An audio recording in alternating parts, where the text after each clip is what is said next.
What's up, everybody? James here with IGN Access, joined by Brandin Tyrrel. Howdy. We put out a tweet and you responded with questions. Luckily, we have answers. This is all about the Ubisoft conference, and 123 Video Gamer Ninja, plus like a million other people just want to know about South Park, The Fractured Butthole. Yeah, I mean, it'll definitely be there. Like we saw it last year at E3. South Park, the first South Park was an amazing game. Like it was so well done and so well developed, and then Trey Parker and Matt Stone was kind of like, hey, we're done. We don't want to make any more, and yet here we have another one. So I think it's a for sure lock that we're going to see it this year at E3, and I'm really excited. Can't wait to see it. So Georgi Pakov tweeted and wants to know about Watch Dogs 2.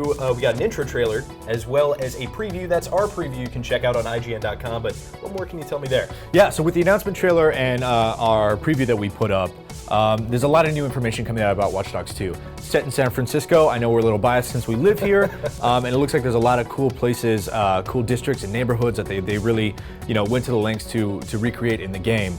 Most importantly, we have a new protagonist, and it's not Aiden Pierce, which, hallelujah, nobody liked Aiden Pierce. This guy seems younger, he seems fun. The whole game seems more energetic and with more personality injected into it.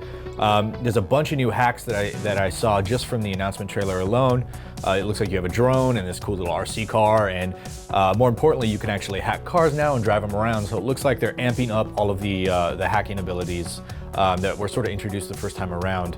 But yeah, so after the announcement trailer and after the initial dose of information, I think going into E3, we're going to see more narrative, more sort of what the game is going to be about.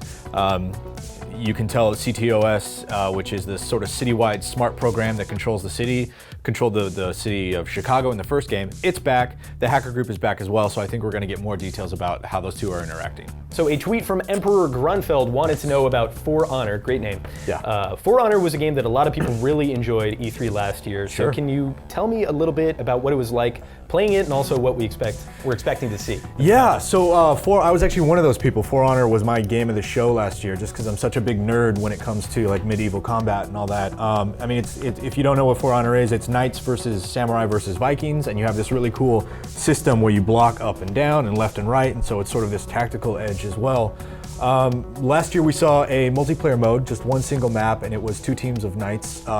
This year I imagine we're going to see either a new map, a new mode. Maybe they're going to let us play as one of the other factions.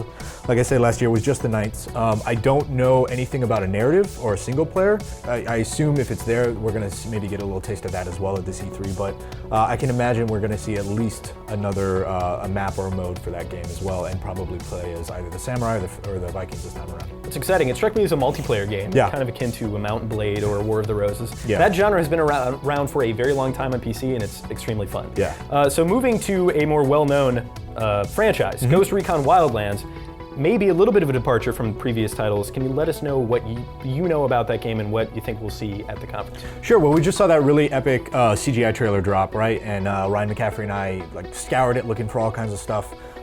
Ghost Recon Wildlands is going to be very, very heavily cooperative based. It's going to be really open world. Like, I'm talking you and your friends get in a helicopter and fly across the map, and then you jump out and parachute into the incursion point or whatever, to the wildlands. It looks like it's shaping up to be this really big cooperative experience where you're tackling things from all different sides, and it's really, really coolly what's the word I'm looking for? Procedural, where you'll go in and you can attack it from this direction, or you can attack the mission from this direction, and some of it seems like it is going to still maintain those elements of a scripted story.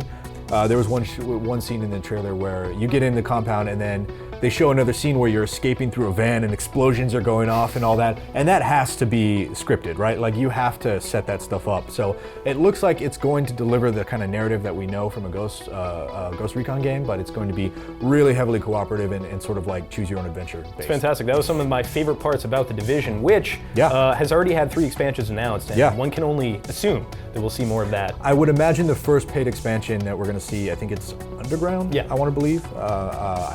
I think that is going to be in some way detailed or teased. We'll probably get another incursion, I imagine, and some more information about that is almost guaranteed. So this tweet struck me as a little bit optimistic, but I'm going to ask you anyway. Robert Ashby Hawkins wants to know about another Sam Fisher outing. For anybody who isn't in the know, that is Splinter Cell. So do you think we'll see any Splinter Cell at the Ubisoft conference? I think it's probably a little early to talk about Splinter Cell.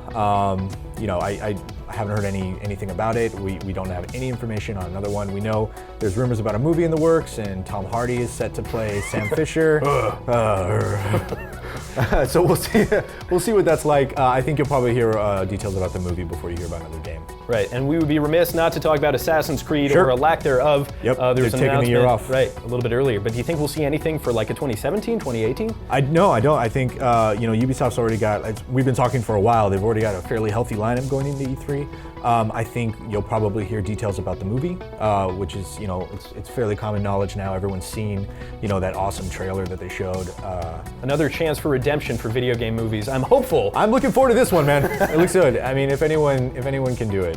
Yeah, it's got to be Michael Fassbender. It's gotta be Fassbender. Brandin, Tyrrel, thank you so much for joining me. welcome. You were super insightful, but if for some reason you, the audience, have questions that were unanswered about E3, in this little blurb, tweet at IGN with the hashtag IGN Access. And for all things Ubisoft, you're already in the right place at IGN.